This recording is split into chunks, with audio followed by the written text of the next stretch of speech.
ধরেন আমরা বললাম যে মানুষ মাটি দিয়ে তৈরি, ভালো কথা। মাটি কি দিয়ে তৈরি? মাটি অমুক অমুক অমুক এলিমেন্ট দিয়ে তৈরি। আচ্ছা, সেই এলিমেন্টস এর মধ্যে প্রথম যে জিনিসটা সৃষ্টি হইলো, প্রথম যে জিনিসটা সৃষ্টিকর্তা সৃষ্টি করলেন, কি দিয়ে করলেন? তার উপাদানটা কি ছিল? যে আমার মোটামুটি এটাই আমার প্রশ্নের আর কি। হয়তো পরবর্তীতে শুনে যদি কিছু বুঝতে না পারি, হয়তো আবার একটু ডিস্টার্ব করতে পারি আপনাদেরকে। না না না, ঠিকই আছে। আপনি এত সিগনিফিকেন্ট ইন্টেলিজেন্ট কোয়েশ্চেন করতে পারবেন, বুঝে উঠতে পারবেন না, এটা ঠিক না। বরঞ্চ আপনার একটা বিনয় থেকে আপনি সেটা বলছেন। এনিওয়ে, বিষয়গুলো আপনিও জানেন, আমিও জানি। আপনার প্রশ্নের ধরন থেকে আমি বুঝতে পারছি যে আপনি বিষয়টা খুব ভালো করে ডিল করেছেন, বুঝেছেন। আচ্ছা, সেটা হচ্ছে তাহলে আপনি দেখেন কোনো কিছু থেকে আসে। তাহলে কোনো কিছু যদি বস্তু হয় সেটা বস্তু হবে। মানুষ মাটি থেকে হয়েছে, তাহলে মাটি কোনো কিছু থেকে হয়েছে। তাহলে প্রথম কোনো কিছু তার আগের কোনো কিছু থেকে হবে, তাই না? কি বলেন? জি। আপনি মাইক্রোফোন অন রাখেন, তাইলে না সুবিধা। আচ্ছা, ঠিক আছে। আচ্ছা, তাহলে প্রথম যা কিছু হচ্ছে সেটা তার আগের কোনো কিছু হবে, তাই না? ঠিক। মানে কি লজিক্যালি আপনার কাছে তাই মনে হয়, তাই না? তাই মনে হয়।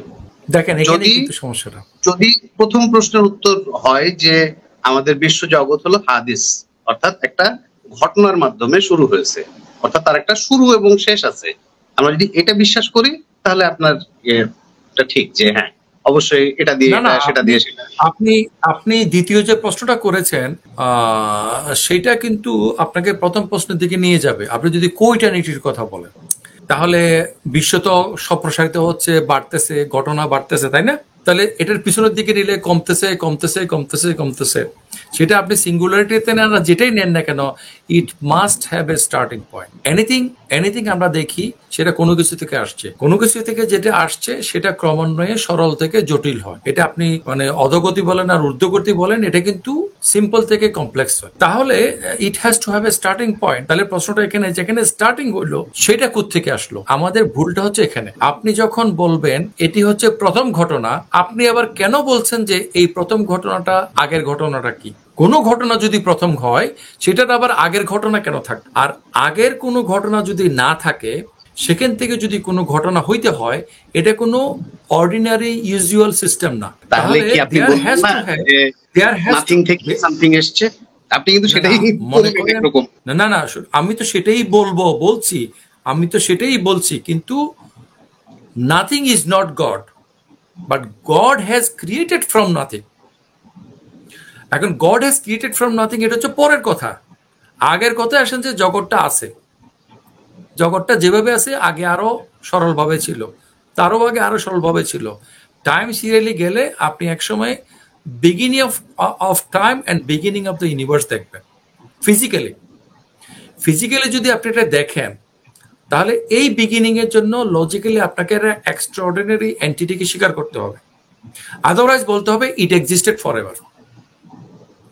কিন্তু ইট এক্সিস্টেড ফর এভার এই কথাটা আপনার অবজারভেশনের সাথে মিলে না, কারো অবজারভেশনের সাথে মিলে না। কারণ এক্সিস্টেন্স ক্রমান্বয়ে বাড়তেছে, সম্প্রসারিত হচ্ছে, জটিল হচ্ছে।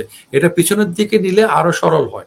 এখন প্রশ্নটা হলো জগৎ কোত্থেকে আসছে? আপনি বলেন যে জগৎ সবসময় ছিল, তার মানে প্রশ্নটাকে আপনি ইনভ্যালিডেট করছেন। মনে করেন বার্ট্রান্ড রাসেল বলেছে যে the world is a brute fact, that's all. এখন আমার প্রশ্নটা হলো জগৎ কোত্থেকে আসছে, তাহলে আপনি আমার প্রশ্নটাকে বাতিল করে দিচ্ছেন, দ্য হোয়াই কোশ্চেনকে বাতিল করে দিচ্ছেন। কিভাবে হয়েছে এটা আমরা জানতে পারি। হোয়াই কোশ্চেন আমরা যদি যাই, তাহলে জগৎ যদি শুরু হয়ে থাকে, তাহলে এই শুরু হওয়াটা হলো একটা এক্সট্রাঅর্ডিনারি ঘটনা। কারণ কোনো কিছু হওয়ার জন্য তার আগের অনুরূপ প্রায়ের কিছু থাকে। যেমন মানুষ মাটি থেকে হয়েছে, মাটি কোনো কিছু থেকে হয়েছে, এরকম একটা সিলসিলার মধ্যে দিয়ে এটা আসতে হয়। তাহলে জগৎ যদি শুরু হয়ে থাকে, শুরু হওয়ার জন্য একটা এক্সট্রাঅর্ডিনারি পাওয়ার এন্টিটি থাকতে হবে, যেটা নন এক্সিস্টেন্ট থেকে কোনো কিছুকে এক্সিস্টেন্সে আনে, শুরুর এক্সিস্টেন্সটা আর কি। তাহলে আমরা জগৎ দিয়ে শুরু করি, জগৎ দিয়ে শুরু করলে দেখি জগৎ ক্রমান্বয়ে সরল হতে হতে জগতের একটা শুরুর জায়গাতে আমরা যাই। শুরুর জায়গাতে যদি আমরা যাই, তাহলে তখন আমাদেরকে এটা স্বীকার করতে হয়। কেউ যদি বলে যে না, জগৎ ক্রমান্বয়ে জটিল হচ্ছে না, যা ছিল তাই আছে, মানে স্টেডি স্টেট ইউনিভার্স বলতে যেটা বোঝায়। কেউ যদি বলতে পারে জগৎ সবসময় ছিল, এমনকি খোদাও ছিল, জগৎও ছিল, এটাও কেউ বলতে পারে। ওকে, এবং এই কথাগুলোর পক্ষে কোনো ডেমনস্ট্রেটিভ প্রুফ নাই যে হ্যাঁ এটা কলমে দেখো, এটা কবিতাতে লেখা যায়, এভাবে দেখানো যাবে না। বরঞ্চ প্রত্যেকটা অবস্থানের পক্ষে আপনি যুক্তি দিতে পারেন। আমি যেটা বিশ্বাস করি সেটার পক্ষে যুক্তিটা হচ্ছে যে জগৎ আছে, এটা সত্য, জগৎ ক্রমান্বয়ে জটিল হচ্ছে, এটা সত্য, তার মানে পিছনের দিকে এটা সরল হতে হতে এটা একটা বিগিনিং পয়েন্ট আছে, এটা সত্য। এবং বিগিনিং পয়েন্ট যদি থেকে থাকে, এই বিগিনিং পয়েন্টের আগে কোনো কিছু ছিল না, কোনো কিছু না থাকা থেকে যদি এটা হয়ে থাকে, ওই যে প্রশ্নটা আমি যেটা আলোচনা করেছি, শূন্যতা, জগৎ এবং আমি, এই ট্রাইপারটাইট, এই ট্রায়াঙ্গেলের মধ্যে আমি যদি চিন্তা করি, তাহলে এই ট্রায়াঙ্গেলের ভিতরে মানে এটার এই আলোচনার ভিতরে আমাকে একটা সুপ্রিম অ্যাবসলিউট অথরিটিকে আনতে হবে, আদারওয়াইজ আমার এটা কনসিস্টেন্টলি মিলে না। কারণ শূন্যতা যদি বাস্তব হয়, মানে ওই যে উনি শুরুতে যে আলোচনা করেছেন, অ্যাবসলিউট নাথিং, নন এক্সিস্টেন্ট, আর জগৎ একটা ব্রুট ফ্যাক্ট। আমি এটার বিকামিং সম্বন্ধে জানতে চাচ্ছি, how can I square up the circle? There is no way but to accept some extraordinary power. এটাকে আপনি নেচার বলতে পারেন, আমি গড বলি, কিন্তু there has to have some, supreme anything, entity, এটা আর কি।